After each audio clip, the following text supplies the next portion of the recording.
नमस्कार, जय श्री राम मेरे दोस्तों, मित्रों, श्रोताओं और भगवान राम की इस पावन कथा के जितने भी श्रोतागण हैं जो अद्भुत रूप से इस कथा का श्रवण करते हैं। और इस पावन कथा में वाल्मीकि ऋषि के जो चित्रों का आप कथाओं का लीलाओं का श्रवण कर रहे हैं, ये कथा कलयुग के सभी भौतिक रोग दोष कष्ट व्याधियों संकटों से संघर्षों से मुक्त करने वाली है, दुखों से मुक्त करने वाली है। इस कथा के श्रवण मात्र से मनुष्य को कलयुग के सारे कष्टों से मुक्ति मिल जाती है। और हम जब ध्यान से इस कथा का श्रवण करते हैं तब पाते हैं कि भगवान राम की कितनी अद्भुत लीलाएं हैं जो हमें हमारे जीवन में, कलयुग के हमारे इस जीवन में हमें प्रेरणा देती है। इन प्रेरणादायक लीलाओं का जो चित्रण है वाल्मीकि ऋषि ने किस प्रकार से किया है, आइए हम आज अपनी कथा को प्रारंभ करते हैं। कल की कथा में आपने सुंदरकांड का जो है संपूर्ण सुंदरकांड का भाग कल की कथा में आपने सुना और आज की कथा से हम युद्ध कांड में प्रवेश करेंगे। आइए दोस्तों, अब आगे देखते हैं कि अब आगे की लीलाएं, अब आगे भगवान राम की लीलाएं किस प्रकार से जो है चित्रित की गई है वाल्मीकि रामायण में। वाल्मीकि रामायण के इस हिंदी संस्करण में आप सभी का हार्दिक स्वागत है और हम कोशिश करेंगे कि आपको आगे भी जो है इसी प्रकार से नित्य नई चीज़ें हम सुनाएं, जिससे सनातन धर्म हिंदू धर्म के जो भी मतलब ग्रंथ है उनको आप भली भांति से जानें। युद्धकांड की कथा में प्रवेश करते हैं और आइए। जय श्री राम। रामाय राम भद्राय रामचंद्राय वेद से रघुनाथाय नाथाय श्री सीताय पते नमः। रामं रामानुजं सीतां प्रथम प्रतानुजं सुग्रीवं वायुषुनं च प्रणमामि पुनः पुनः। वेद्य वेद्ये परे पुंसी जाते दशरथात्मजे वेद प्राचे सादासित साक्षाद रामायणात्मा। त्वमेव माता च पिता त्वमेव बंधु च सखा त्वमेव विद्या द्रविणं त्वमेव सर्वं मम देव देवे। तो अनंत बलवंत हनुमंत लाल जी महाराज की जय बोलकर हम आज की कथा को प्रारंभ करते हैं। और अब युद्ध कांड का ये प्रथम भाग आप सुनेंगे। तो राम हनुमान के इस अद्भुत कार्य से अत्यंत प्रसन्न होते हैं जो हनुमान जी महाराज लंका में करके आते हैं। और वो जो लंका में किस प्रकार का उन्होंने जो मतलब उनके साथ क्या हुआ इसको चित्रित करते हैं। तो उन्होंने हनुमान की प्रशंसा करते हुए कहा कि गरुड़ एवं वायु के अतिरिक्त तुम्हारे सिवाय और कोई भी इस कार्य को नहीं कर सकता है। सभी सेवकों में उत्तम सेवक वह है जो अपने स्वामी द्वारा सौंपे हुए कार्य से अधिक करता है। मध्यम सेवक वह है जो अधिक कार्य कर पाने की योग्यता होने पर भी उतना ही करता है जितना कार्य उसे अपने स्वामी द्वारा जो है करने के लिए कहा गया हो। और एक निम्न कोटि का सेवक जो है वो नराधम है जो योग्यता होने पर भी स्वामी की आज्ञा का पालन नहीं करता है और उसे कार्य देने के पश्चात भी पूर्ण नहीं करता है। तो इस प्रकार से जो है सेवक के ये तीन प्रकार के सेवक होते हैं। और उत्तम कोटि का सेवक वही है जो स्वामी के दिए हुए कार्य से भी अधिक कार्य करके देता है। तो हनुमान जी महाराज ने भगवान राम ने जो कार्य के लिए भेजा उससे कई गुना ज़्यादा हनुमान जी महाराज ने अपनी बुद्धि और कौशल और जो है समता से कार्य किया। प्रिय भगवान राम जी कहते हैं कि प्रिय हनुमान, तुमने न केवल सीता की खोज की है बल्कि उसे अपने वचनों द्वारा सांत्वना भी दी है। तुमने समूची लंका नगरी का निरीक्षण किया, महान राक्षस योद्धाओं की शक्ति का आंकलन किया और रावण के हृदय में भय जो है उसका संचार किया। वस्तुतः तुम्हारी सेवा ने मेरे प्राणों की रक्षा की है। मुझे अत्यंत दुख है कि मैं तुम्हें समुचित रूप से पुरस्कृत नहीं कर सकता हूं क्योंकि मैं साधन विहीन निर्वासित जीवन व्यतीत कर रहा हूं। तुम्हारी इस सेवा के बदले में मैं मात्र तुम्हारा जो तुम्हें गले से ही लगा सकता हूं। ऐसा कहकर भगवान राम ने प्रेम सहित हनुमान जी को गले से लगा लिया।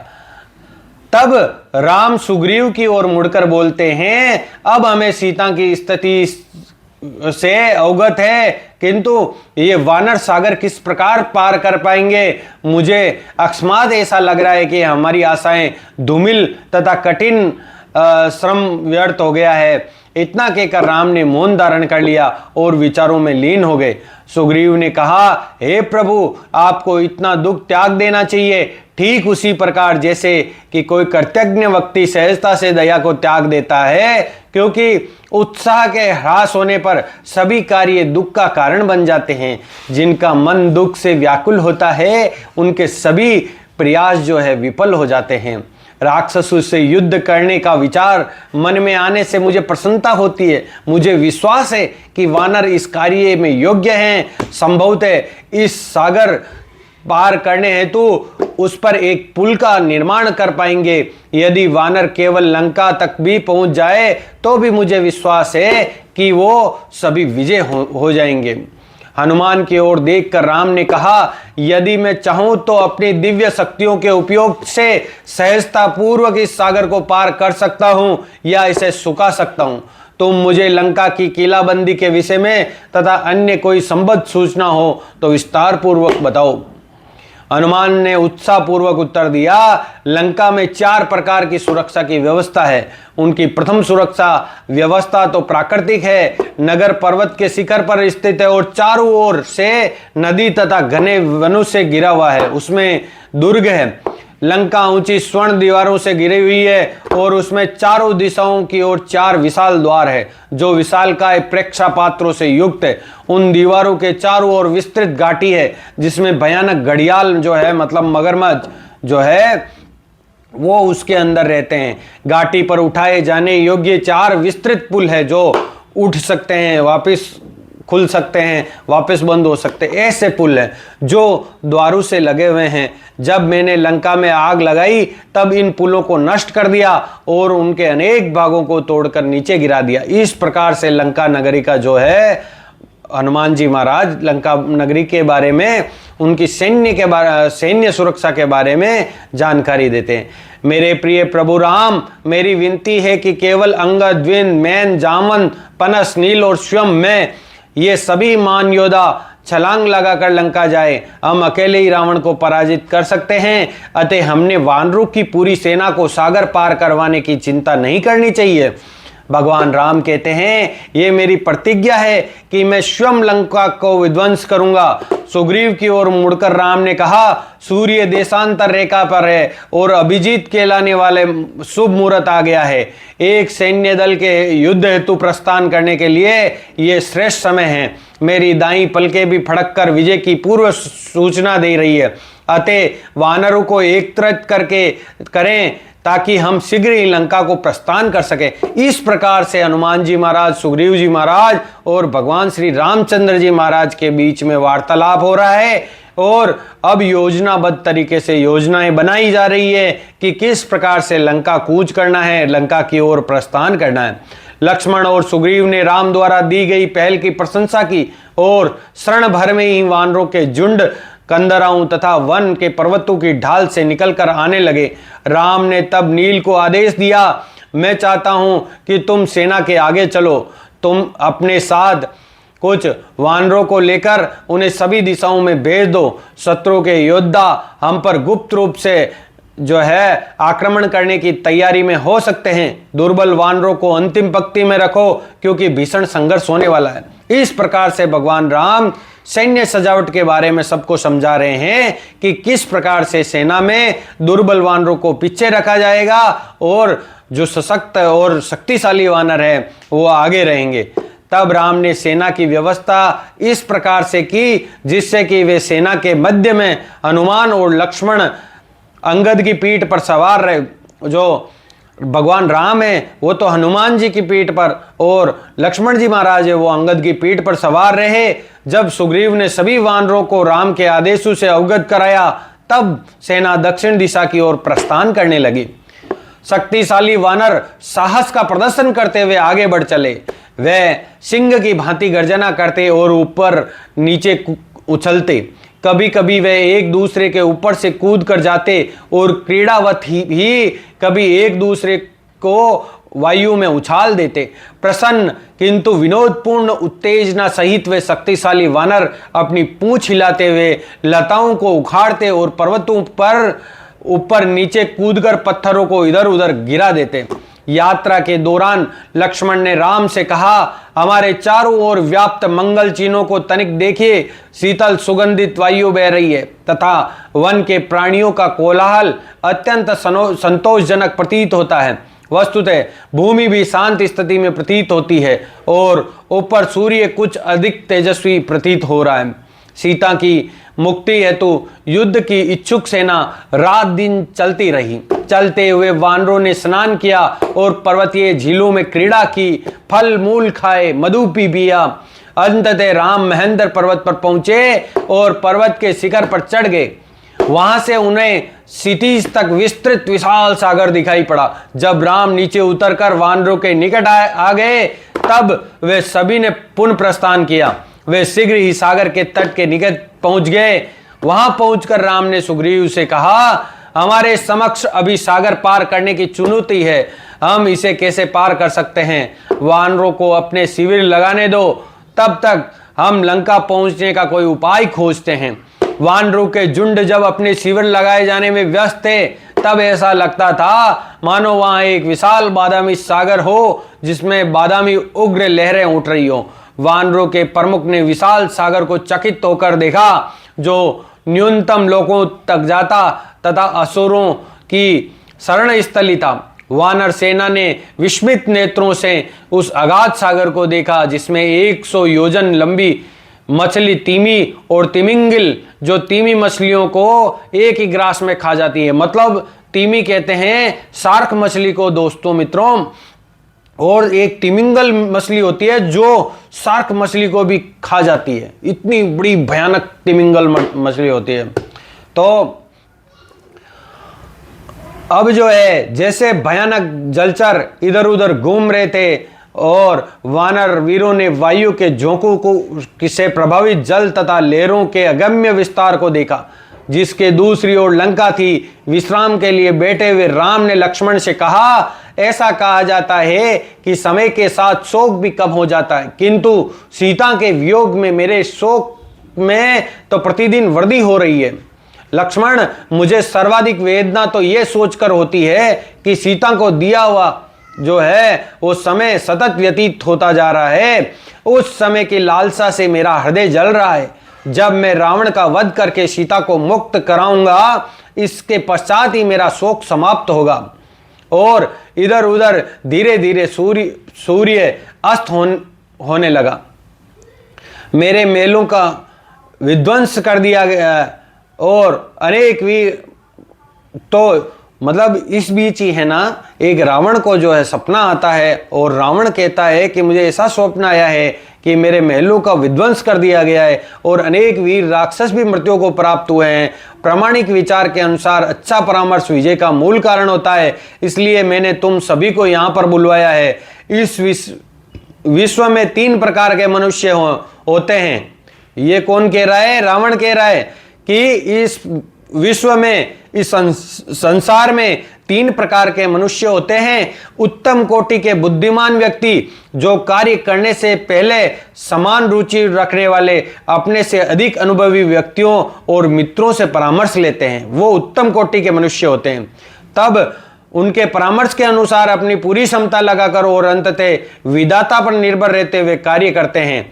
और दूसरे प्रकार के मनुष्य होते हैं मध्यम कोटि के, और वो मध्यम कोटि के व्यक्ति जो होते हैं वो किसी भी विषय पर स्वयं विचार करते हैं, वे अपनी समझ के अनुसार ही कार्य संपादित करते हैं। निम्न कोटि के व्यक्ति भगवान के पूर्ण रूपेण, जो निम्न कोटि के व्यक्ति होते हैं वो भगवान में पूर्ण रूपेण आस्था छोड़कर मनमाने ढंग से कर्तव्य बोध किए बिना ही कार्य करते हैं।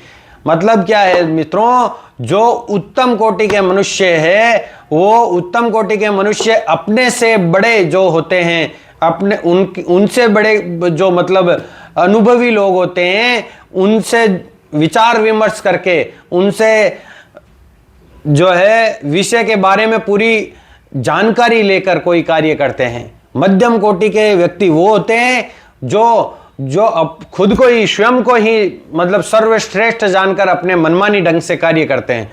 और निम्न कोटि के मनुष्य वो होते हैं जो सब कुछ भगवान पर छोड़कर और बिल्कुल लापरवाही पूर्ण कार्य करते हैं कि भगवान ने तो ऐसा ही मतलब रचा है।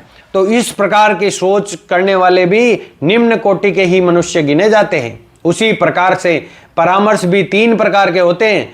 ये रावण कह रहा है अपनी सभा में अपने स्वप्न की बात जो है बताते हुए कि ये मतलब मनुष्यों के 3 प्रकार है, और उसी प्रकार जब कोई मनुष्य परामर्श करते हैं तो परामर्श के भी 3 प्रकार होते हैं। कठिनाई को भली भांति परखने के पश्चात धार्मिक सिद्धांतों के अनुसार दिया गया परामर्श उचित परामर्श है। मध्यम कोटि का परामर्श तर्क वितर्क के आधार पर दिया जाता है और उसमें धार्मिक सिद्धांतों की अपेक्षा स्वयं की रुचि पर अधिक ध्यान दिया जाता है। निम्न कोटि का परामर्श मिथ्या प्रशंसा अथवा चापलूसी के लिए दिया जाता है और उससे होने वाले प्रभावों पर भी समुचित विचार नहीं किया जाता है। ये 3 प्रकार के परामर्श होते हैं और मुझे विश्वास है कि राम शीघ्र ही अपनी वानर सेना के साथ लंका पर आक्रमण करने वाले हैं। जन स्थान में मैं उनके पराक्रम का प्रदर्शन हुआ था, अतः मुझे इसमें कोई संदेह नहीं है कि वे सहजता पूर्वक सागर पार कर जाएंगे। मेरे प्रिय राक्षसों, तुम सब बुद्धिमान हो। मैं तुमसे परामर्श लेना चाहता हूं कि हमें अपने कल्याण के लिए क्या करना चाहिए। ये रावण अपनी सभा को संबोधित करते हुए कह रहा है। राम की शक्ति से अनभिज्ञ तथा अपने स्वामी को प्रसन्न करने की उत्सुकता में राक्षसों ने कहा, आपको भयभीत होने की क्या आवश्यकता है? आप तो अकेले ही अपने शत्रु को परास्त करने का सामर्थ्य रखते हैं। स्मरण कीजिए कि आपने कैसे कुबेर को पराजित करके उससे लंका प्राप्त कर ली थी और किस प्रकार मैं दानव से ने भयभीत होकर अपनी पुत्री मंदोदरी को आपको सौंप दिया।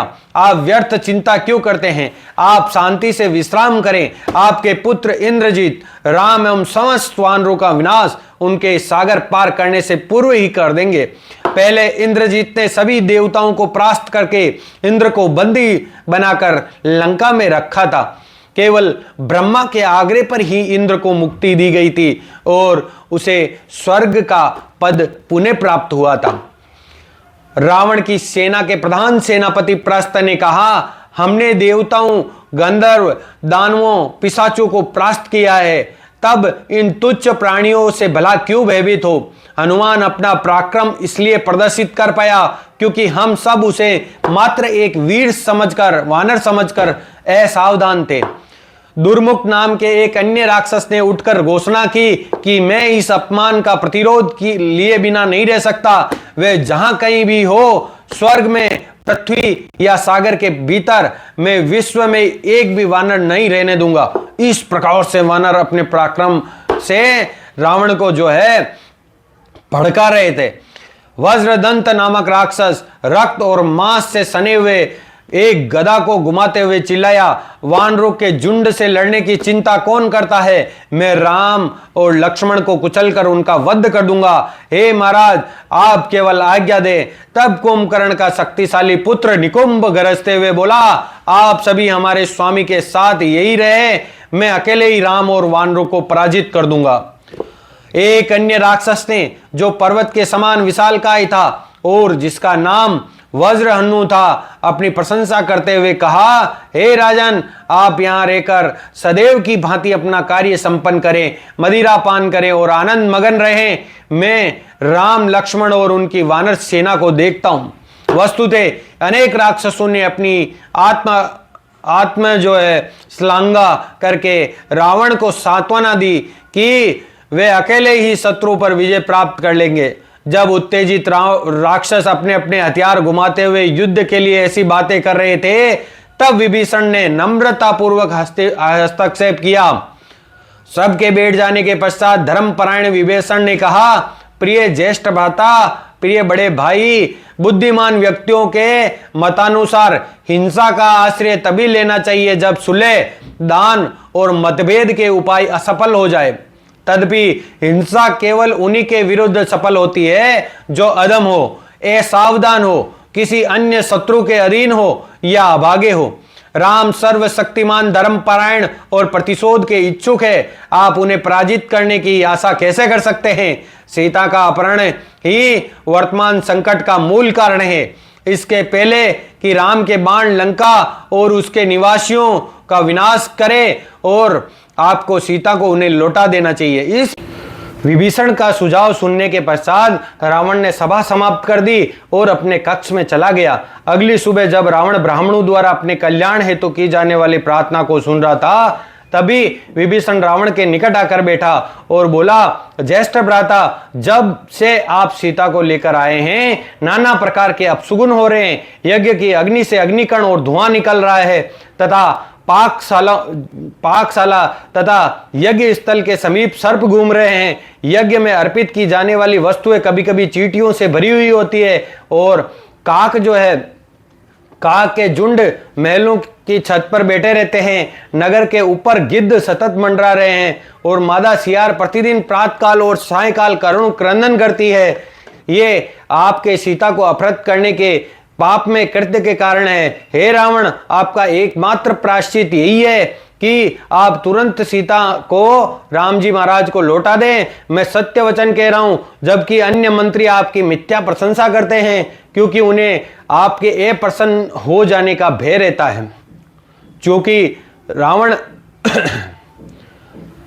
रावण सीता के प्रति काम वासना से व्याकुल था, अतः अपने भाई के उस विवेकपूर्ण परामर्श से क्रोधित हो उठा। उसने लगभग चिल्लाते हुए कहा, मुझे राम या किसी से भी कोई भय नहीं है। मैं किसी भी परिस्थिति में सीता को वापस नहीं दूंगा। मेरे प्रिय अनुज, मेरे प्रिय छोटे भाई, तुम जाकर अपना कार्य संभालो।